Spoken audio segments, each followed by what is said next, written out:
Hello, good evening, and welcome to the Talkin Kop. It's Monday night. It's myself, Gav. It's Chris, and this is the weekend rewind. What are we going to talk about tonight? Well, anything that's gone on over the weekend. To be fair, the big talking points that I've thought of, some that Chris has thought of, and of course ones that maybe people in the chat have thought of as well. So welcome to everybody watching. Welcome to our members that are in the chat, and then we get going and we get in and we get out and we'll try enjoy some more of our Monday night before it's finished. Chris, how are you after the weekend's football? Oh, I'm good. Saturday was good. Sunday, not so good. Okay. But the women drew a game they really should have been winning, which was quite frustrating. But new stadium, it was quite good. The new stadium, the new layout. But look, Saturday was good. The men winning. My daughter won, so 2 out of 3 ain't bad. Meatloaf said it. Meatloaf said it himself. Exactly. Super Dizzle is thrown in here, and he's like, "Oh, the Lissandro antics, the Arsenal antics." And Paul Giovanni says, "Chris, keep growing that Selleck Tasho. He's liking the Tom Selleck look. Nice. Rodri's injury. Super Dizzle's on a roll here. Can we start to kill this narrative that Trent can't defend? His one-on-ones have been exceptional this season," says Brian. We'll talk about, we'll go into that as well, right? Remind me later, Brian. I'll tell you what, Brian, I'll just put a little mark on this and I'll make sure I get to it before the end. Let's start at the Etihad. Man City 2, Arsenal 2.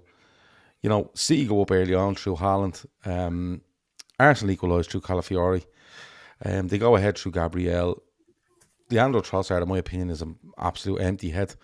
But there's mitigating circumstances there, which I'll get onto in a minute. Arsenal then decided that, look, why don't we just try to use all of our 7 centre-halves in this game and hold out till the 97th minute until they're undone by a short corner. John Stones equalises. Haaland throws the ball off Gabriel's head, has a row with everyone after the game, and we move on. Did you see with the young fella? The young lad trying to come over and start. Yeah, it was all. He said, all I don't know who the fuck you are. Yeah, it's all happening, right? But let's take them one by one. The first thing, I suppose, in the game is Rodri's injury.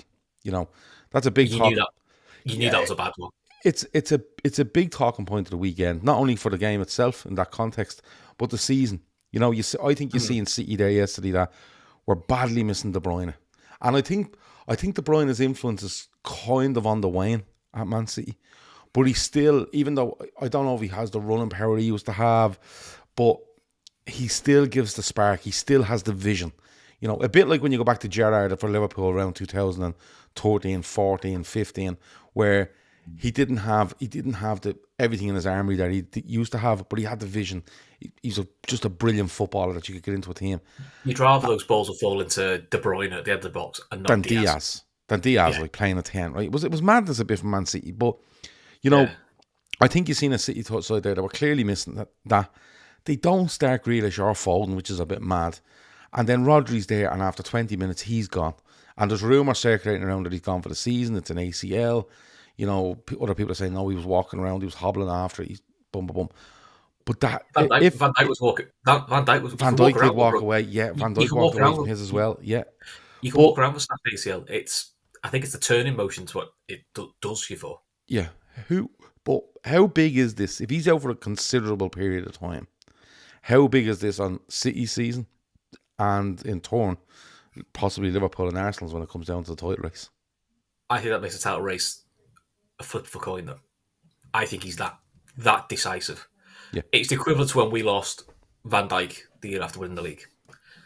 And I just think he's that key. Both from because he doesn't sit as a normal as a traditional 6 people think he does. He gets around. He's a brilliant interceptor, but he's a big game player. How many times when they won that treble was he got the winning goal or assist? Yeah. He just has that in him. He's just what you need in the crunch moments. That's why everyone wants another Rodri. It's the latest thing now, is it? Can you find the next Rodri? Which, to be honest, is probably near on impossible. As good as Declan Rice has been for Arsenal, he's a couple of levels below Rodri. And that's no disrespect to Declan Rice. And for me, comparing any of those players deep to Rodri is a bit of a mismatch at the moment, because like Sean, a couple of lads on the show said last night, Shawnee, and I think Keith were both saying, look, and Emmett, in fairness, were saying, look, he should be winning the Ballon d'Or. Yeah. In their opinion, he's probably the best footballer in the world for the last 2 seasons. Like, that's how big he is for them. He's that good. He walks into any side. Even that Real Madrid side, which has got Camavinga, Tchouaméni, Bellingham, he walks into it. Yeah. That's how good he is. Yeah. And that's when you know he's elite. As in, like, you name a side, if any side could sign him, they would. Yeah. They'd sign him in a heartbeat. If he said that you can only have one sign, if they said to us, you can only have one signing this summer, but it's Rodri, haven't got to get Ferdo. Don't care. Yeah. I don't care what else we need. That'll do me. He probably is it. Forget on the continent for a minute. He probably gets into any Premier League side that's ever been.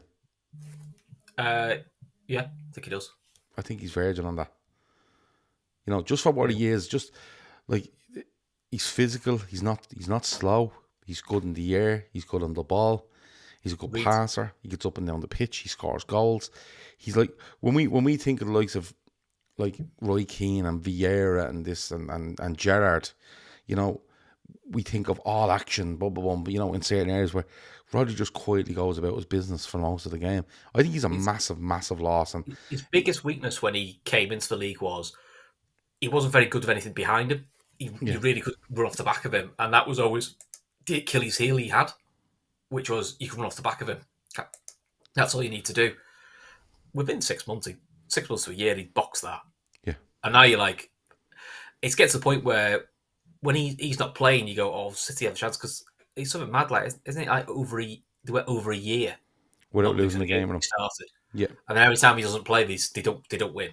Mm. It's just madness, and that's a really good City side, and he's still like so big in it, so big. Megan says the title race is wide open now. City would need to wrap Haaland up in cotton wool. I actually think. I said it on last night's show. I think if Arsenal hold out there yesterday, I think it's their biggest result in 20 years. And I include FA Cup wins and I include whatever. Like, it's their biggest result, both in terms of the 3 points and the mentality shift and the momentum in 20 years for them. Because they would have went in and went, right, we've gone away to Spurs. We had no Odegaard, we had no Rice. We won the game. We've gone away to City. Okay, we've literally gone 2-1 up. We've gone down to 10 men, and we've held out. And whether you like the way they played or not, they hold out, they get the win, and they take 6 points from North London Derby and a trip to Man City, despite from the start having players out against Spurs and halfway through a game there losing the player and playing with 10. And I just think it was that big for Arsenal yesterday. People will say, "Oh, City this and City that." City will still be thereabouts towards the end of the season. There's so much quality in the side, not to. The sending off and the name Zubamendi's popping up now if Rodri is out for the season. And to be honest with you, people are laughing at that. I don't laugh. I think that's a real possibility. You can see it happening. I think it's a real possibility. The only thing that's stopping it for me is where are City after this whole hearing stuff? Yeah, because if City come out with this unscathed a little bit, and Rodri decides he wants to actually go back to Spain and play, Zubamendi is the perfect player to go in there. That's how good he possibly is. And people are laughing. But different type of player, but he would work at a City side. Yes, of course he would. I think you've seen from City yesterday the lack of a centre forward backup option killed him a little bit. Arsenal literally just had 3 players around Haaland and went, look, we'll back ourselves on that. But the sending off in the game, Leandro Trossard goes up for a header, ploughs into, I think it might be in Bernardo Silva. Ball drops down. Everyone knows it's a free kick, and he just lumps the fucking thing up the pitch. You can tell by his reaction he knows the whistle's gone because he doesn't leather it as hard as he can. It's a half-arsed attempt.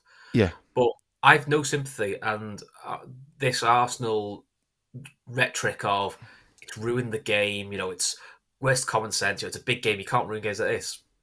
It's a game of football. Ultimately, the rules are there, everyone knows. But also, what I found really stupid is you got done by the Rice one, and you're like, so it's like, right, this is the latest thing to shit off on. Do you remember like when Manny got done for a high foot, and then you never got and pulling jerseys in boxes when that went down for a few weeks. They all go through things of certain things they're really going to clamp down on. You've had one red card for it, so you just say to the lads, right, listen, don't kick it away because everyone's going to shout for it. We've been done for it once, and we'll get done for it again. We'll get done for it again. he's completely lost his head, and and they're trying to spin it whatever they want. It's Yeah, Super Dizzle there says Arsenal fans have claimed he was trying to play the ball through to Martinelli. You know by his body language he's not. There's mitigating circumstances here, Chris, and it comes down to, again, for me, the ineptitude of the referees on show and the PGMOL as a whole, because there's other incidents we're going to talk about in a bit. If you watch the Rice incident, right, the ball is stopped in the area that the free kick is going to be taken from, and I can't remember the Brighton defender's name. Van Heckel, is it? Was it Veltman? Maybe. Veltman, right? Oh yeah, Veltman. He's in the vicinity. He's going to play the ball. Rice flicks it out of the way, right? Yellow card. He's clever, Veltman, because he probably isn't really trying to play it. It's just thinking, I could probably get a bit of a free kick here. Yeah, I could get something. Yeah, but you see, when you're looking at it from a referee's point of view, the ball is stopped. It's in the vicinity. The Brighton player's in the vicinity and looking to go and play it. Like, if Rice doesn't touch that ball and just steps across Veltman as he goes to kick it, he gets a yellow card. The fact that he touches the ball is not even part of it. It becomes part of it. But the truth is, stopping the restart of a game doesn't mean you have to interfere with the football. You just have to interfere with the start of the game, no matter how you do it. Do you know what I mean? So, they get done for that Rice one. They get done for this one yesterday. And I think it's correct. I think he's so fucking stupid. You're not happy that the fact that you got a free against you. It is a free. Just fucking say, for fuck's sake, and get behind the ball and get in at half time. And it's 10 seconds from. Yeah, it's so stupid. But I can understand a little bit where Arsenal fans are coming from, because, and when I say that, I can and I can't. Doku yesterday conceded. Somebody conceded a free kick for Man City yesterday, right? Doku kicks it back. But he kicks it a bit further away. He doesn't delay the take of a free kick, because the referee says to him, no, it's back there. So he points. Now look, Doku overhits it deliberately. But the thing is, there's no Arsenal player looking to take the restart, and Doku kicks it back. He does kick it a bit further. I think if Doku boots that, don't they? They complain and say he's kicked it away, and you see the ref go, "No, I said get it back there." Yeah. So he's all saying to Arsenal, you couldn't say that's not the point it's going to be played from anyway. Yeah, I get that. Yeah. And then you had the one with Szoboszlai against Forest, where he gets given a free kick against them down near the Kop end. It breaks and he lashes the ball across the box, and he turns around and he's like, "What?" And it's a free, right? And people are like, "Look, he kicked it away." Again, he's not stopping the restart of a game. There's no Forest player near there, right? Yeah. And the free kick is not from where it's dropped. He's 15 yards away from where the free is going to be taken anyway. But I do understand it, because I do understand to a point, because referees either have to come down on these people and say, when that ball drops and I blow the whistle, if you boot it away from where it is, where it sits, or where it's meant to sit for a free kick, I'm booking you. And Arsenal have this rhetoric that, this and this and this, and to a point they have, to a certain extent they have a point. But again, it comes back to the referees, Chris. They're making a rod for their own fucking back. I think the Rice one's correct. I think the Trossard one is correct. But if you look at Joe Pedro for Brighton in the same game, the ball goes over the sideline and he lashes it down the pitch, and the ball's clearly out of play, and he lashes the thing 50 yards. Now, just book him and say to him, I don't care about the restart. You have moved that ball away from where it's meant to be. I don't care about players around it, or if as Arsenal player in vicinity. You actually have delayed it, because we have to wait for that ball to come all the way back here now. When we could have started it in 5 seconds, we've now to wait 10 or 15. Do you get me? I get what you mean. But are Arsenal fans, because they're also about, Oliver and all this sort of stuff, technically, he did them a favour for the opening goal, because he calls both players over and says to say calm it down, and Walker's still going back into his position, and he just lets him take the free kick quickly. Now, to me, Walker's very soft and inexperienced, because just as we've all played amateur sport, run back to your position, then you rest. He's got caught out a little bit there, but you could argue by letter of law he should have brought it back, going, no, hang on, you took that too quick. But they're not mentioning that, because that one goes for him. Yeah. I think there's too much of this the world's against us routine. My thing with Arsenal is we're in September, and it already feels like siege mentality. The world's against us. Every game's a must win. We can't drop a point. It's too early in the season to start getting into this sort of Were we a area. bit like that though? Were we a bit like that in 2018, 2019? I don't think the world was against us. Every game felt an knife edge, but it wasn't like every decision goes against you. Everything was good. I think you get like that more around Christmas time onwards, because that's when it really matters. Yeah. But to me, they're too on edge. They're too panicked already. Because a draw at the Etihad's fine. Do you know what I mean? I know, and you were close to getting a win. I mean, personally, I would be having a little look at the manager and his tactics, which we'll come on to in a minute, because I just felt the way he played. I felt it was inevitable, as bad as City were, that they would score, because they got no respite ever in the game. Yeah. And I think the winning goal is, I think the players are mentally tired and they think it's over, and they switched off for those last 30 seconds because they're mentally knackered. Because, to defend like that for 55 minutes with pretty much no attack the other way, eventually you're going to switch off at some point, because no one can concentrate for that long. Yeah. And I also think he took the wrong player off. I was amazed he took Saka off. Couldn't get me head around it. My thing was, and I know I'm going to be tactical now, and maybe we shouldn't, but my thing on that was, if you're going to sit back, right, leave two players on the pitch that are really fucking fast and can get you free kicks and have an eye for a pass and can finish, and those two are Martinelli and Saka.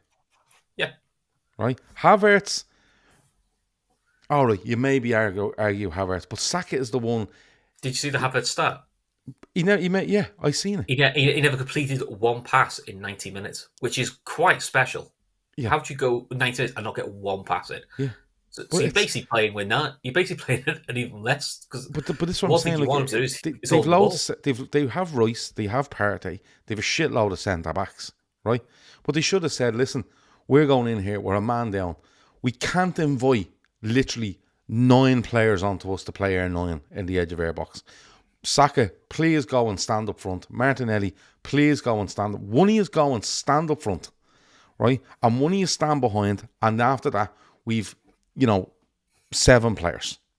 And we're going to have literally 4 at the back, 3 in front of that, and 1 ahead. And 1 ahead and 1 up front. Make City think. Because there's a Rick in them. You know what I mean? There's a Rick in Walker.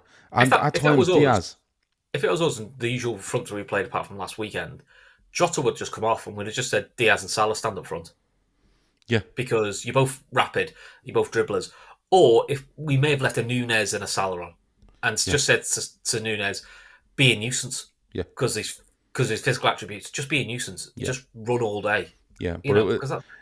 Just give yourself an out ball. Even if for like, honestly, all he has to do for the rest of the game, he just run things to the corner, run channels, bring you a throw, and then it's a 5-minute break for you to mentally reset. But they absolutely never gave themselves a chance.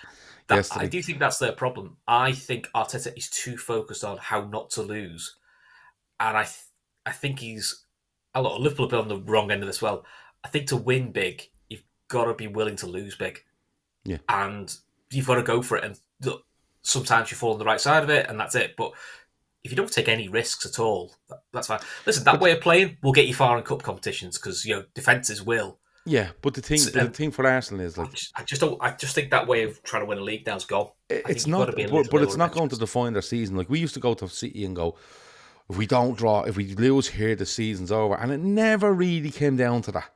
It was always 1 or 2 results away from the City and the Liverpool games. Big games, you probably get 2 draws in the season. One team might win at home and draw away, whatever it might be. But we never got to the end of the season and went, that defeat at City is the one that done us. It was never that. It was always Arsenal last year. They got 4 points of City last year. Yeah, and it was always like, a draw at home to Leicester, or there was a game away here. Yeah. It never defines the season, right? It always comes down to Liverpool might take 4 off City. City might take 4 off Liverpool. They never really took 6, right? And it was a case of, right, listen, yous have that little advantage here. But it's up to us not to be really fucking brilliant. And most times they were. But it was results away from that. And I think if Arsenal go there tomorrow, yesterday, and attack them a little bit more, I think there's more in the game for Arsenal. I'll not be funny, like, All you should have told Saka to do is get it, and this is very park football. Run it around, win us a corner. Because you saw City was scared to death of Arsenal's corners. Yeah. I mean, you know, Gabriel should have had two. He misses an absolute sitter before he scores. You know, so they knew what the routine was. They knew how they could hurt City. So you can just play for that, play for a corner. I know that does leave you over to a counter, but that's the risk you take. But City would have been shit scared. I mean, flip it the way, City. It was refreshing to see a side that struggled to break down 10 men, because there's this rhetoric that in the Liverpool fan base that only Liverpool can't break down 10 and they struggle with it. I mean, the bit I found wild was Foden didn't come on sooner, but I was amazed he just didn't take off two centre-backs, put on Stones and Grealish earlier. Because one thing Grealish will do is he's great at winning free kicks. Yeah. If you like it or loathe him, he knows how to win free kicks. He knows how to get you space. And Stones is better on the ball. Yeah, and the thing with Grealish is, if you put him out on that left and he stays wide, maybe you're okay with City being wide, but he has the quality where he can come inside. He can come inside if you give enough room, and he will pick out a cross, or he'll bend one in the far corner. Do you know what I mean? A little bit like Silva on the other side, but he just persisted constantly until very late in the game, and I was like, what is this fella doing? And the amount of times, like, that fella Savinho must have a pain in his bollocks, right? Running down the wing and passing it back to the D for the centre half to take a fucking shot. That's all he done. That's what I mean. That's where Arsenal, because I talk about Arsenal. I mean, Arsenal did defend well, but honestly, if we were playing against City and every shot's fallen to Diaz or to Guardiola or Kovacic, I'll be honest, you're fancying your chances going, well, unless it's an absolute worldie, I fancy my chances. If you fall the edge of the box to Foden, a Grealish, you would worry. Also, it made no sense to keep Doku on, because Arsenal were always going to sit massively deep, which nullifies Doku. He's all about pacing behind. So you need a better technical players that twist and turn a little bit and make angles. Yeah. And them players are definitely Bernardo Silva and Foden and Grealish. Do you know what I mean? Yeah. If you're going to have three behind, if you're going to have a 10, two wide men and Haaland, and then other people to just pick up the pieces in Kovacic or whatever else, it was a mad setup. And I agree with you. Arsenal continuously look so emotional over fucking everything, and I do think, like, I think if Arsenal went out there yesterday and said, you know what, put a belief in themselves that you actually believe you're as good as this. Just put that belief in you, and you might lose 2-1, you might lose 1-0, you might draw, you might win, but put it across in front of everybody that we believe we're as good as you. So what we're going to do is we're going to play 4-2-3-1. We're going to leave our two lads high high and wide. We're going to leave our striker up top. We're going to let a fella from midfield break on you. And we're going to back our defenders and back our deep line midfielders and Partey and Rice to do their jobs. But they didn't. They just fell into a shell and said, we're just staying here. You know, the sort of way. And I'm not proving anything. And like, people will say Liverpool have gone to the Etihad and they've lost here and they've lost it. Yeah, they have. But the thing is, Guardiola always knew coming out of that game, fuck me, these are not afraid of us. They're not afraid of what we are. They're not afraid of the aura around us. They are going to push us. Guardiola's walking away from that yesterday, and he's got a draw. But I think he's thinking, I don't know if they have it.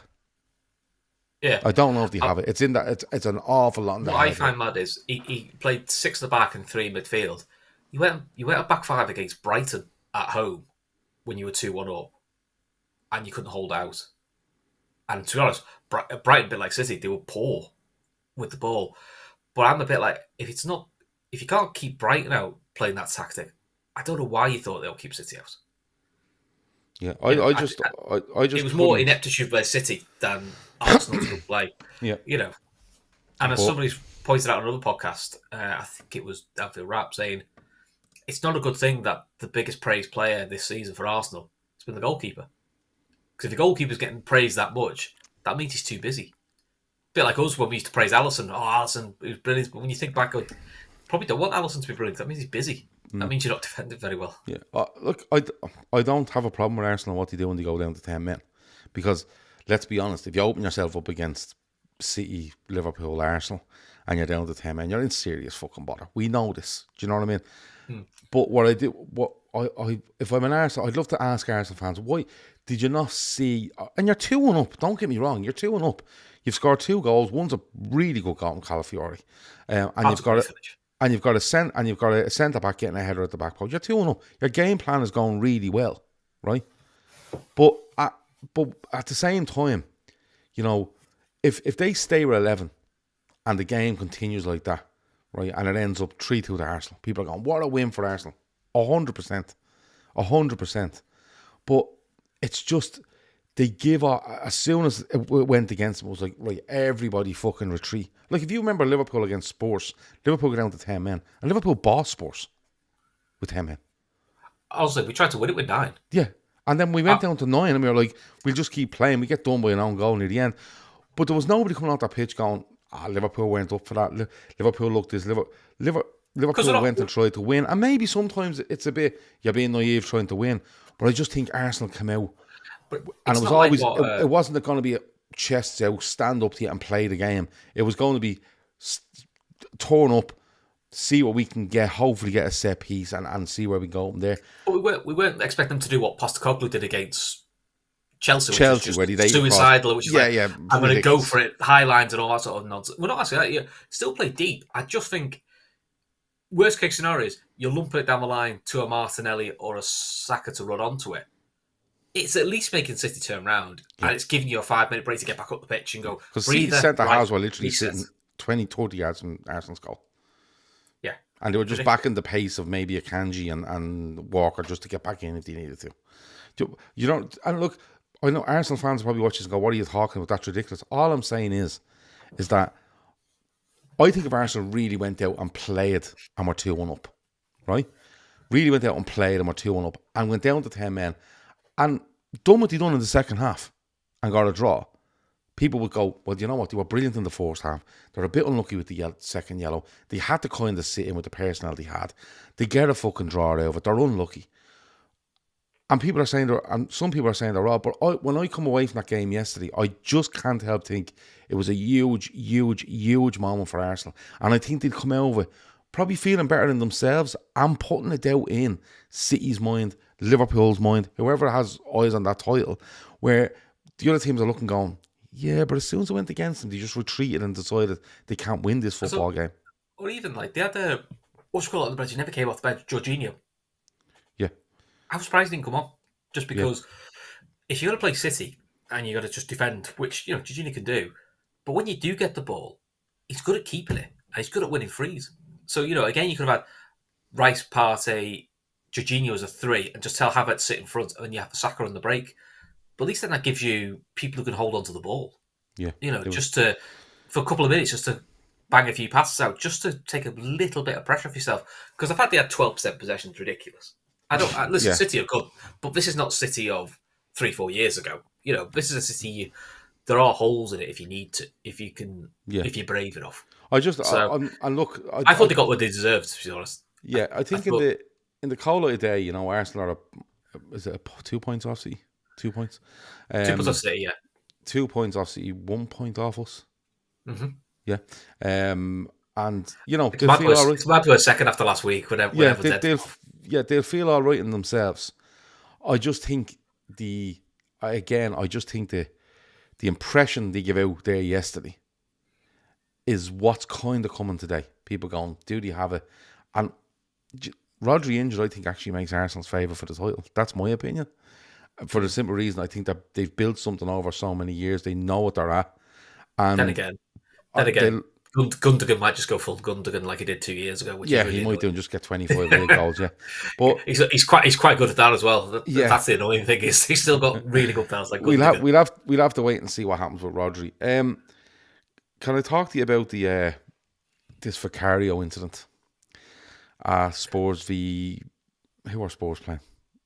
Brentford. Oh, he had balls it, didn't he? Brentford. I saw the highlights. Yeah. So Brentford have this thing where they go away, they score in the first minute, and then they're not interested in scoring again. A great goal. They do it against City the week before. But this one, I couldn't believe this when I seen this. And then I was like, hold on, he's handled it twice.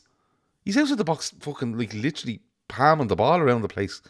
And I thought it was a red card if he hadn't pulled it outside the box. And then as a keeper.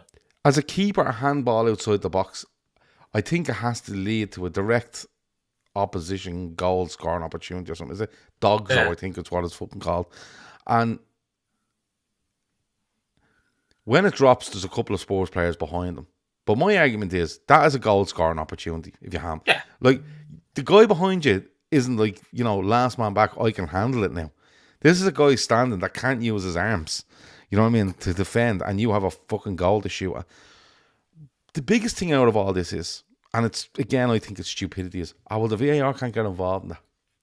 Now, if a ball goes in the box and it hits a guy on the arm and the referee doesn't see it, right, and it drops out, can the VAR, if that goes in and it hits a guy in the arm and the referee says no, yeah, can VAR say that actually we're going to call you up on that because we need to? What can they do that? I think they can. Yeah. If it comes straight off your arm into a goal, then it is if the goal scorer handballs. But let's say I thought VAR would check it as a potential red card, because I would assume if a keeper comes out like that, handballs it, like Kepa yesterday tried to handball it against Diaz and he doesn't. Yeah, I'm convinced if he handballs it, despite two ball players being there, I think he goes. I think the thing is, does VAR look at it? My argument here is, does VAR look at it and go, he's handled it, but it's not an obvious goal scoring opportunity, which means so it wouldn't be a red, it would be a yellow, and we can't interfere on yellows. Is that how this has gone? Yeah, they've never been able to. They can't look at yellow card incidents. So they've probably have looked at it, and they've probably said to themselves, it's not a red card incident. So even though the referee has missed it, we can't interfere. They can say in his ear, look, it has caught his hand, but we don't think. But there's too many lads back. It's not a red card. Okay. Whether they release the audio for that conversation, that isn't of a matter. Well, I'm sure Howard Webb would be telling Michael Owen. Well, Howard's very short. He's very selective of which ones he picks, isn't he? Yeah. But again, I just think of it how they don't see it. Oh, it's mental, eh? Like, he literally handles it here, his body goes past him and he does it again. So if you're a referee, basically anywhere around him, you have an opportunity to see this. You have a linesman that, if he's on line with the glass man, is literally looking straight in at it, and they just go, no. Oh, you see, Madge Apple's brought a good one up. Have you seen the Owen Beck red card? Yes. So I can see why. I know why he gets sent off, because the lad goes really boots him. I get that. The fella tries to eat him. It wasn't like a little bite. It was like Suarez. This is was this Preston against Blackburn? Yeah, I know it's a derby in it, but it's a bit of a derby, yeah. But how the linesman doesn't see it. But what I love is, what I found bizarre is that he's going to the linesman and I've said, he's bitten me. Look, he's bitten me, and they're both like looking away, going, no, can't look at that. I'm like, fucking choke out his neck. I believe the EFL are looking at that incident now. I'd be looking at the linesman going, how have you missed that? I don't think Owen Beck is going to get the red card rescinded. No, for what he's done. The guy, like he does, he volleys the guy, like he just fucking volleys him. If you're going to get a red, like, it's a good way of getting a red. Yeah, but the guy that comes in behind him is like fucking. It's if anyone hasn't seen it. He's trying to chew him. It's scary, actually. It's not like he leans in and tries to bite him. He's literally trying to chew on him. It's fucking mad. That's the baddest thing of the weekend. That one. Yeah, we're gonna have to keep an eye on that for the Liverpool related bits of it. But yeah, it's an absolute mad one. What do we want to talk about? What else? Lisandro Martinez.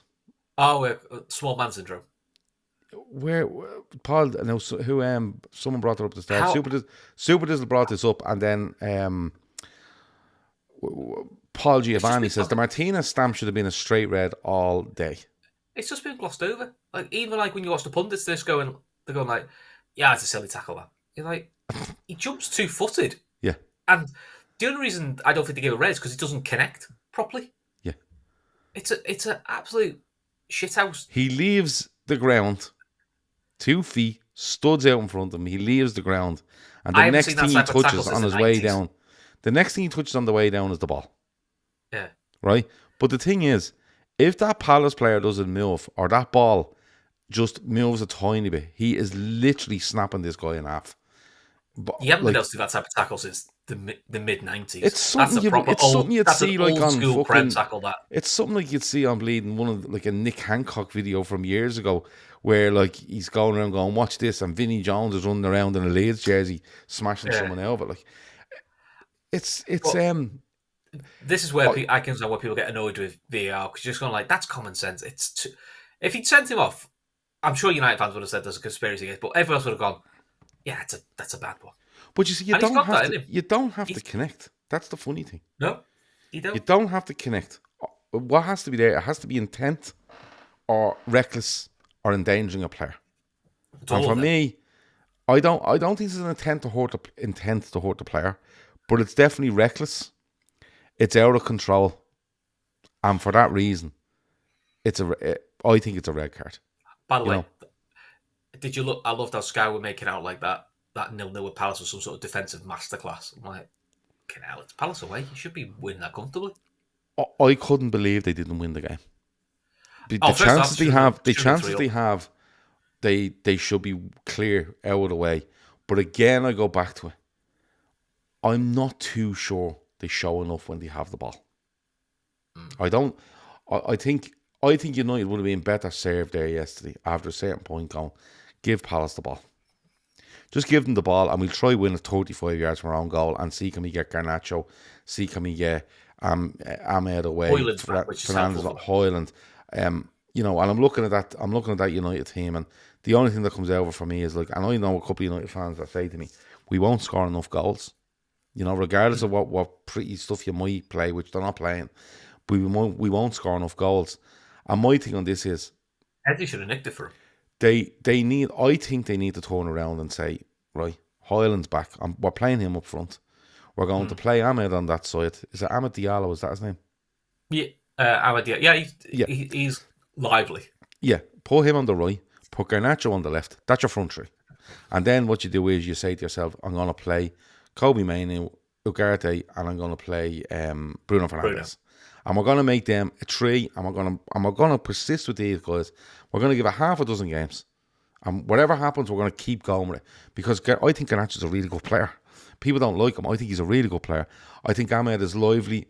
He's quick. He makes good runs. He occupies people. But when you look at that United game, you're kind of going, did he do enough? And then Eze has two good chances near the end, doesn't he? Yeah. It's absolutely, it was a mad one for me. You're talking about that midfield. I think that's what Slot's doing with Liverpool at the moment. I think he's decided McAllister, Szoboszlai, Gravenberch. That's the three he's going to commit to long term for the rest of this season. So I think he's just trying to get him as much games now, to get a real understanding, and then he'll start drip. In the next few games, I think you start seeing a Jones and an Endo get drip feeded in just to rest legs. But then when he's got the big games like the Cities, the Real Madrids, that's your midfield three he's going to go for. But he wants them to have enough cohesion of playing together that it's like second nature. You build that relationship. Yeah, it's a bit of a mad one. And every time I watch United, I just think when they have the ball, I'm just going, I don't know what they're doing here. But I think they need to cut a dependency on Marcus Rashford out of our psyche. I'm even surprised they haven't sold him 2 years ago. But the thing is, like, I'm not even. I say dependency, and people think, well, what are you fucking depending on him for? Because he hasn't been this, that, the other. That's what I mean. I think Marcus Rashford's at a stage in his United career where they go, oh, he might do something in this game and that'll lead on to this, and it just isn't happening. He just looks like a player. He needs a fresh start. Him and United need a fresh start. I think he'd be brilliant at Arsenal. I actually think, going back a couple of years ago, I'd have taken him at Liverpool, because a vibrant side that plays quick football, can hit you on the break, and play against low blocks, movement. But Marcus Rashford, I think, is really good. But when you stick him out on that left hand side and you go, listen, Marcus, we're just going to pass you. There'll be one player ahead of you. There'll be two little crabs in the middle of midfield. Might get the ball back off. Your fullbacks don't really fucking attack very well. It's like he's standing there lost. You know what I mean? And I still think he's a really good footballer. But because of his situation, I think they need to move away from him and say to him, they either do one or two things. They either say to him, Marcus, listen, right, you're going to play up front, right? Which I don't think he's suited to. But you're going to play up front. Or we're going to go with these other three lads on a consistent basis. And that's how we're going to play. And that'll bring a bit of rhythm into that team. But it's another draw for them. I don't even know if they have this week. I don't even look. I'll look on Saturday and see what they have. But it's definitely a home game because the last two have been away, haven't they? Anything else? Oh, they're the Spurs, aren't they? Spurs at home. They're the Sunday game. Oh, that'd be a good game. That'd be a good game. They usually perform quite well against Spurs. You wanted to talk to me about a red card for Nottingham Forest that was legitimate, but Oh, Forest are having a breakdown over. Was the owner on the pitch, Chris? they only go on the pitch, but Morgan Gibbs White got sent off, and then both managers got sent off. It's Lovely. great fun. I didn't The one see good thing this. about two managers getting sent off is none of them did the post match. They both sent their assists. Yeah. So the So sending off, from what he you got a told me, yellow. His first yellow was he just dragged a fella back. Right. It's an obvious yellow card. He just like rugby tackles him down to take one for the team. yeah, And the second one, he just jumps in. And look, I've probably seen in the mid-90s, you'd have got away with it. These days, you can't get away with that. He does get the man first. It gets a bit of the ball afterwards, but he does get the man first. I think where the confusion comes is the referee goes ball like that. He gets all the ball. But then he does that to his ear. And it's the fourth official. The fourth official says in his ear, he hasn't got the ball. He's took the man clean out. So he took his assistant's notice. Paul DeBoer going, no, you didn't get the ball first. Second yellow, red. When you see the replay, it's a yellow. It's a second yellow. It's not really a I was controversial. going to ask you, was it the looks controversial VAR because that told them?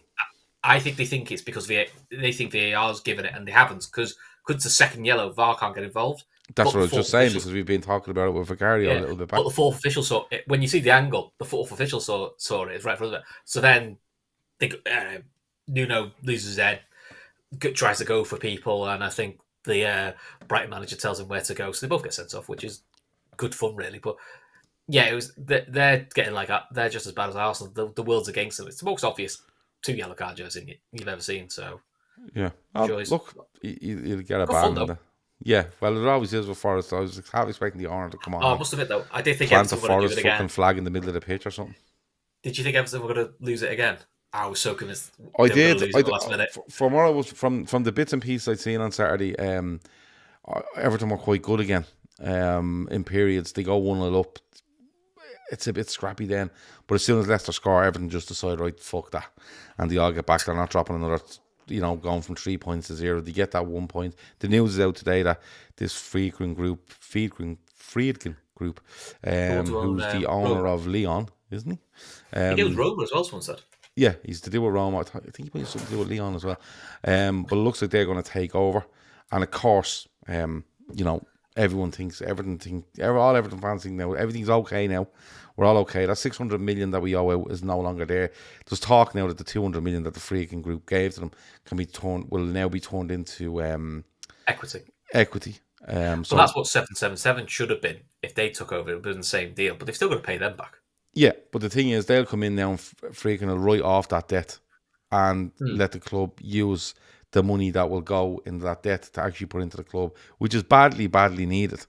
Like, it's so badly needed. Like, someone taking over this club, I keep saying it, are taking it over because of the asset that sits on Bromley. Yeah. You know the one I want to talk about. If it wasn't for that, they'd be knackered. Yeah. So, yeah, if they're sitting in Goodison with no new stadium, they're all over the place. There's just a huge asset down there on that dock that I forgot the name of. Bromley Moor dock.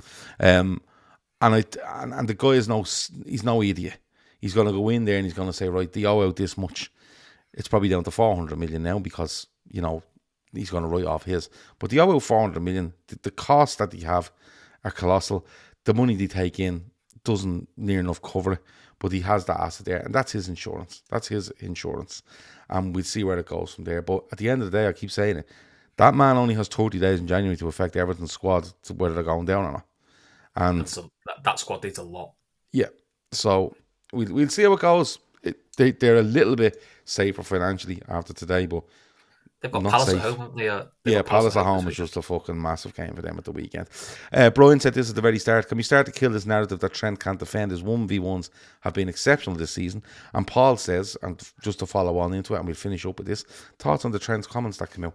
I'm going to be honest with you, I didn't read the Trent's comments that have come out because I've seen a tweet and it was like, oh, look at this. And then somebody said, yeah, but if you read the full stuff, it's not as fucking hype. It's not as hyperbolic. He said, I want to be a Liverpool player for this season.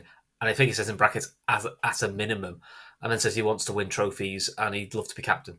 Yeah. So basically what we already knew, which is he'd like to say if the contract's right.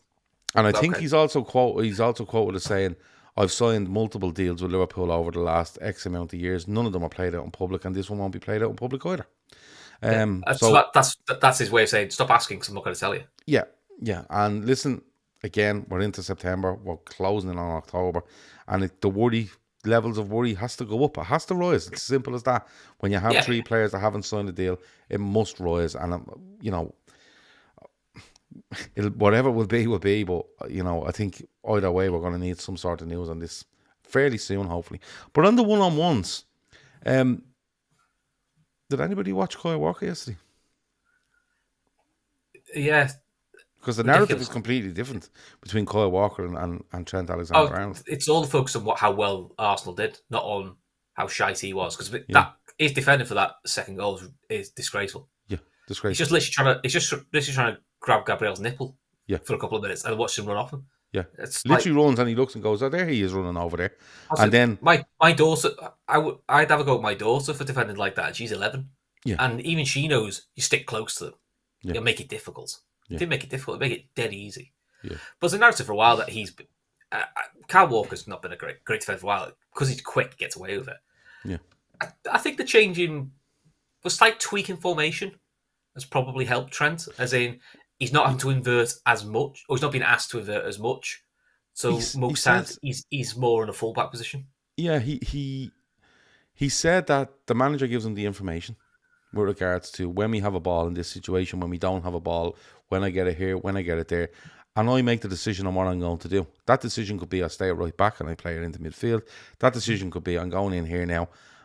But he is responsible for the consequence at the same time.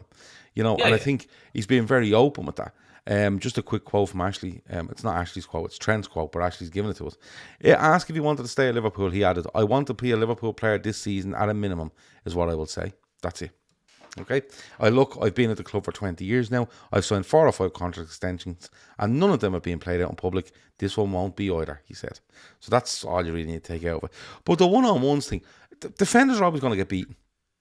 Yeah, you're never not going to get beaten. I think what has been refreshing, which I think has been a criticism of Trent, is if you look at like Rafael got past him, got help on the pitch, but he busted a gut to get back, and he got a second tackle in and got it cleared. You could have accused him at times, the last couple of seasons, is once he gets beat, he doesn't really get himself back into position quick enough and kind of hopes his mate bails him out. He has took a bit more of a lead that. But look, 1-on-1, I thought he did well against Rafael. I thought Bournemouth, I don't think he ever got past him, I think, at Bournemouth. I can't remember a game where he's got rinsed. He had a bit of a ropey first half against Ipswich, I'll be honest, who didn't? Yeah. And the only game he's been poor was Forest, but it wasn't defensively poor. He couldn't pass a ball 2 yards. But to be honest, I don't think anyone could against Forest. I don't think I saw anyone pass the ball properly. So it's a slightly different. But if you look at the amount, if you look at all the right backs in the league or left backs in the league, loads of them get beaten. Yeah. Loads of them get beaten. Loads of them get fucking dribbled past, beaten in the air, passes in behind them, fellas coming inside them. Loads of them get beaten on a regular basis in games. Like, do you know what I mean? And it happens. But it's literally like you are so fucking good with the ball at your feet. You're so good vision-wise. You're so good at delivery. You're so good at assists. I think he's 81 assists and 19 goals for Liverpool as a right back, right? Which is ridiculous, right? And because he's so good at that, people turn around and go, because you're so good at that, you should never be beaten by a left winger. And you turn around and you go, but the right winger off that club got beaten during the week. Doesn't matter. He's not fucking that good up the other end of the pitch. That's allowed because he's not as good as you up the other end of the pitch. And what happens is, without, sectioning these two things off as, look how good Goni is forward, and he's good defensively. It's like, that other fullback over there is shit going forward. He's doing exactly defensively as you, but you should be held to a higher standard of defending because you're so good up the other end of the pitch. It makes no sense. And there is times where I go, Trent, you're out of position. They're playing in behind you. We're needing the centre half to come over. But I think you're right. I think the tweaks have, left his position less exposed, i.e. loads of space in behind them, and that's absolutely fine. But also the fact that he doesn't... That midfield setup helps him. He doesn't feel like he needs to go in there and do all that, or right up there and do all that. At times he can sit back and go, I'll be here, I'm there. And the responsibility to make the decisions and make sure he's looking after his area is actually helping him. But But the other thing that helps mad. him is, and I think this is sometimes, listen, not to criticise Klopp, it's different minds with different styles. But if he was caught upfield, which is going to happen if you're going to go forward that much, it was just expected Canate had to come over. And it sort of stretched in that way. It does seem to be because of the way Slot uses his midfield slightly differently, is if he loses the ball higher up the pitch, there is generally a McAllister, a Szoboszlai, or a Gravenberch. You don't play right back, but they filter over enough to slow the attack down. So then he's back at right back. So by the time, if they do get Gravenberch, Trent's back in position then, because then he's doing that. I think that midfield flow works better, which Endo couldn't really do it in the same manner because he's just not as mobile. He is what he is. He's very good at what he does, but he's not in that way. So I do think the slight tweak, because I did notice, which was quite different for Bournemouth, was the midfield rotated a bit more in terms of, at times Szoboszlai was picking up as a 6. And they were rotating that a little bit more, which I think maybe a thing for Bournemouth because of how they played, because they pressed high. So I think it's to pull them apart a little bit. So it is interesting to watch, and I think he's been really good, Trent. I think Robbo gets done quite a bit at times, and no one brings it up. I think this might be a topic for another show, but I think he's struggling a bit in this system. I think he's has to tuck in a bit more than he's used to. I think that's getting that. But again, it's 5 games into a new system. Yeah, I sometimes he's bombing on, and sometimes he's fucking very central, and so I'm not saying he can't play left back for Liverpool. He's just taking time to adapt to it. Yeah, I think he's one of those that is taking time to adapt to it. He definitely is. But again, that's another player that didn't have a pre-season. Got back for the first game of the season, but he's learning on the job as well. A bit like Darwin Núñez and one or two others. But I was pleased for him to get his goal. Yeah, but absolutely. The one thing about Darwin Núñez, which I don't think has been played up enough about him, is there is a narrative that he's brain dead and he just runs around like a lunatic and bangs the odd good goal in. I think if you look for especially the second goal, his running off the ball creates space for Trent, because his running takes 2 defenders to follow him, which opens up a path, and then Szoboszlai blocks someone, and then it's a very well worked team goal. But if he does what he used to do, which is stand in the middle, doesn't help Liverpool at all. So I actually thought his movement off the ball in that game was much better. Yeah, and again, that's him learning a new he is learning, but I think at the same style time, of playing, and he's had no pre-season. Whereas, Salah and Jota and Diaz to a lesser extent, I've had that sort of benefit of learning under Klopp Slot a bit sooner. Yeah. So I'm getting more minutes to do so. But look, it'll be a season long discussion on Darwin Núñez and one or two others, I think. In fairness, I'm looking forward to seeing Chiesa play again. Yeah, well, we'll see that on Wednesday. I think. I'd love to have that shot went in. His first touch was a shot. Stop! Yeah, 100%. But we'll be back. We'll be back tomorrow night. And when we come back tomorrow night, we will do a preview of West Ham and anything else people want to talk about. But we will preview West Ham, who we think should play, systems we should play, all the sorts of what way West Ham might approach it. If it was Klopp, I'd just say he'd make a full 11 changes, because we knew that's what he did for League Cup. I'm not a Scooby-Doo what this fella's going to do. From the starting 11 at the weekend, I think it's a minimum of 9. Do you reckon? Yeah. I've got a feeling he's going to play a couple of lads that people are going to be like, fucking hell. No, we're away to Wolves late on Saturday, aren't we? Yeah, 5:30 Saturday, so it's quite a big gap. Yeah, there is a big gap, but I think this is the perfect opportunity to look at certain players and go, no, not today. And I think, why not? A quote from Virgil van Dijk and Darwin Núñez: consistency is the key. He shouldn't get carried away, but he won't. And now is the time for him to recover and focus on the next opportunity he gets. That's football. We will help him and coach him. We will help him, and the coach will help him, clubs and fans as well, with regards to Darwin Núñez. Anyway, we will be back tomorrow night, 10 p.m, not 9. We're on 9 o'clock for a certain reason tonight, but 10 o'clock tomorrow we will preview Liverpool against West Ham at Anfield in the League Cup on Wednesday night. On Wednesday night, we will have our match reaction as soon as the game is over. Originally penciled in for about 10 p.m. as well. And then we'll try do the members call in straight after that as well, where Usually one person rings in and I have a chat with them for a half an hour. But if you feel like you want to and you're a member, keep an eye out for the post-match call-in show. The late night call. I don't even know if we have a name for it, but it's basically after the post-match reaction. Chris, anything else before we go? Call it after the whistle. Yeah, but yous are doing after the whistle. You do the post-match. Yeah, that's just having a gargle in it though. So yeah. Perhaps that's a members' challenge. Think of a name. Yeah, the members can pick the name for the show that's after the post-match show, and it's a call-in. Yeah. So, and think of some original. You know what I mean? Think of some original, and if it is, we'll give you the credit and all in the description. This show has been named by whoever, and you'll be there forever. You'll live in the annals of time. Right, that has been the Talkin Kop for this Monday night. Thanks a million to Chris. Thanks a million to everyone in the chat. Like, subscribe, comment, become a member, do all that messing. And we'll be back tomorrow. We'll be back Wednesday. We'll be here Thursday. We'll be here Friday. We'll be here Saturday. And we'll be here Sunday. We're flying. We're the best boys. Talk to you in a bit. Over and out.